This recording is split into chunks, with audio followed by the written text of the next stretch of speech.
Gold, trusted gold buyers. మీరు తాకట్టు పెట్టిన బంగారాన్ని విడిపించి ఈ రోజు ఉన్న మార్కెట్ ధరకు కొనబడను.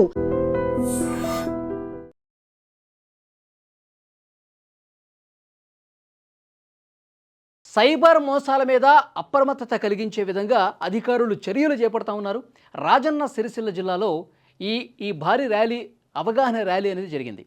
ఆగు, ఆలోచించు, నిజం నిర్ధారించు, సైబర్ భద్రత పెంచు అనే నినాదంతో విద్యార్థులతో కలిసి భారీగా పట్టణంలో అవగాహన ర్యాలీ చేపట్టారు. విద్యార్థి దశ నుంచే సైబర్ మోసాలకు ఫుల్ స్టాప్ పలికి సైబర్ సురక్షిత తెలంగాణను నిర్మిద్దామని జిల్లా ఎస్పీ మహేష్ పిలుపునిచ్చారు. ఈ సందర్భంగా తెలంగాణ సైబర్ సెక్యూరిటీ బ్యూరో ఆధ్వర్యంలో ఆగస్టు 2026 స్వాతంత్ర మాసోత్సవాల సందర్భంగా రాష్ట్ర వ్యాప్తంగా నిర్వహిస్తున్న సురక్షకా తిరంగా సైబర్ స్వతంత్ర తెలంగాణ సైబర్ అవగాహన కార్యక్రమంలో ఈరోజు జిల్లా కేంద్రంలో అంబేద్కర్ చౌరస్తా నుంచి బతుకమ్మ ఘాటు వరకు విద్యార్థులతో కలిసి సైబర్ అవగాహన ర్యాలీ నిర్వహించడం జరిగింది. ఈ సందర్భంగా ఎస్పీ గారు మాట్లాడుతూ సైబర్ మోసాల పట్ల ప్రజలను, విద్యార్థులను అప్రమత్తం చేసి సురక్షితమైన డిజిటల్ వినియోగంపై చైతన్యం కల్పించడమే లక్ష్యంగా జిల్లా వ్యాప్తంగా గ్రామాలు, విద్యా సంస్థల్లో విస్తృత స్థాయిలో సైబర్ అవగాహన కార్యక్రమాలు నిర్వహిస్తున్నట్టు ఎస్పీ తెలిపారు. డిజిటల్ యుగంలో సైబర్ నేరగాళ్లు కొత్త పద్ధతుల్లో ప్రజలను మోసం చేస్తున్నారని, అత్యాశకులోనే వ్యక్తిగత వివరాలు, బ్యాంకు సమాచారం, ఓటీపీలు, పాస్వర్డ్లు ఎట్టి పరిస్థితుల్లో ఎవరికీ చెప్పకూడదని సూచించారు. సైబర్ నేరాల నివారణలో ప్రజల అప్రమత్తతే ప్రధాన ఆయుధమని, అవగాహన ద్వారానే సైబర్ మోసాలను సమర్థవంతంగా అరికట్టవచ్చని చెప్పారు. Social media, WhatsApp, Telegram, Instagram తదితర వేదికల ద్వారా వచ్చే పెట్టుబడి, జాబ్ ఆఫర్లు, ముఖ్యంగా స్టాక్ ఇన్వెస్ట్మెంట్, బిజినెస్ ఇన్వెస్ట్మెంట్ పేరుతో చేసే మోసాలు, డిజిటల్ అరెస్ట్ అంటూ వచ్చే ఫోన్ కాల్స్, లోన్ యాప్స్ ఇలాంటి మోసాల పట్ల ప్రజలు పూర్తిగా అప్రమత్తంగా ఉండాలి. అనుమానాస్పద కాల్స్ లేదా మెసేజ్లు వచ్చిన వెంటనే 1930 సైబర్ హెల్ప్ లైన్కు లేదంటే దగ్గరలో ఉన్న పోలీస్ స్టేషన్కి వెళ్ళి కంప్లైంట్ చేయాలని సూచించారు. విద్యార్థులు సోషల్ మీడియా వినియోగంలో అప్రమత్తంగా ఉండాలి. సోషల్ మీడియా ద్వారా అపరిచిత వ్యక్తులు ఇచ్చేటువంటి ఆ సందేశాలు కావచ్చు, లింకులు కావచ్చు, స్నేహ అభ్యర్థనలు ఏవైతే ఫ్రెండ్ రిక్వెస్ట్లు ఉంటాయో వాటిని లైట్ తీసుకోండి. మీరు ఎలాంటి స్పందన వాటి మీద చూపించొద్దు. సోషల్ మీడియాలో వ్యక్తిగత సమాచారం ఎవరితో పంచుకోవద్దని పోలీసులు చెప్పారు.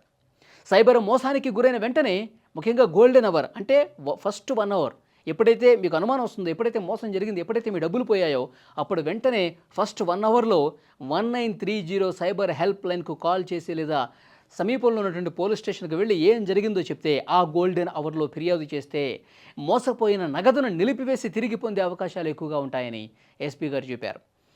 సురక్షకా తిరంగా ప్రచార సందేశమైన అప్రమత్తంగా ఉండండి, అవగాహన మీరు పెంచుకోండి, సైబర్ సురక్షితంగా ఉండండి.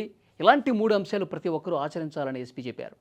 ఈ కార్యక్రమంలో special branch DSP Venkateswarlu, CI Srinivas, ఎస్ఐలు గణేష్, నాగరాజు, జునైద్, సైబర్ సిబ్బంది, విద్యార్థులు అందరూ కూడా పాల్గొన్నారు. విద్యార్థులకి ఇలాంటి మంచి అవగాహన కార్యక్రమాలు కల్పించాల్సినటువంటి అవసరం ఉంది. ఎందుకంటే ఈ డిజిటల్ యుగంలో నిత్యం ఎక్కడో చోట ఈ సైబర్ మోసాలు జరుగుతూనే ఉన్నాయి. నిత్యం ఎక్కడో చోట డబ్బులు పోగొట్టుకుంటూనే ఉన్నారు, తలలు బాదుకుంటూనే ఉన్నారు. అనవసరంగా ఓటీపీలు చెప్పాము, అనవసరంగా పాస్వర్డ్లు వాళ్ళకి ఇచ్చేసాం, బ్యాంకు డీటెయిల్స్ వాళ్ళు అడిగితే ఏదో అత్యాశకి పోయి ఈ విధంగా డబ్బులు పోగొట్టుకున్నామని చెప్పి బాధపడుతున్నటువంటి వాళ్ళు చాలామంది ఉన్నారు. ప్రతి నిత్యం జరుగుతూనే ఉన్నాయి.